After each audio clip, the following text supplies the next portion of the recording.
Mohawk Nation communities who've had to stand up for what they believe in.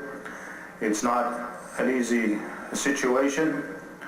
Our own community is coming out, as well as Kanesatake, Hoka, as you referred it to, as well as Akwesasne, is coming out of 10 years of hardship. And we've gone through the same thing, economic, social, as well as political,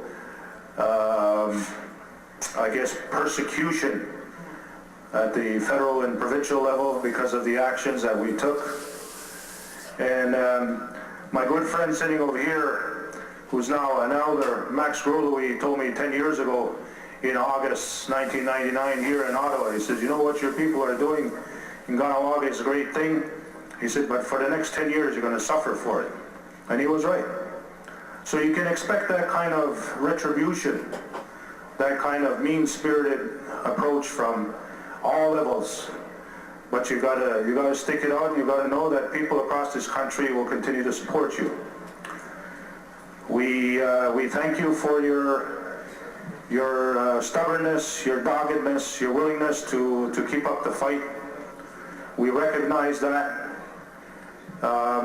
In return for your support, as well as other First Nations across Canada over the years, we have set up a special fund in Kahnawake, and it's an ongoing fund. If we want to call it a war chest, it might scare some people when they hear that, but that's for anybody anywhere who runs into problems and is in need of contributions. Well, we have a special fund that we've set up. We've already contributed substantially to your community. We will continue to support you. That's my message. Now.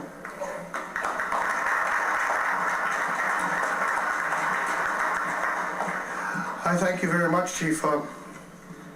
This sort of vindication for our struggles it's the type of medicine that keeps us going.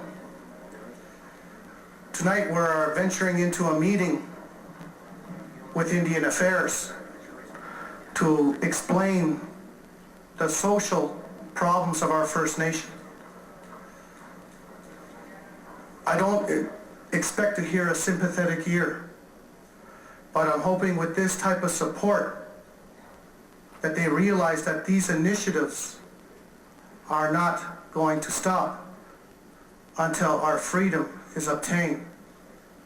Tomorrow, and possibly later on this afternoon, I'm going to be setting up a table here displaying some of the files and the abuses that our people had gone through, and hopefully we'll get these slides going that you can view them at a laptop at this table.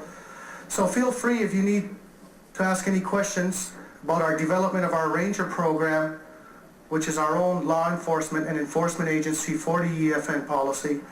And just to see where we are at and what we had been through, we are open to everyone's comments and interests. So once again, we thank you again.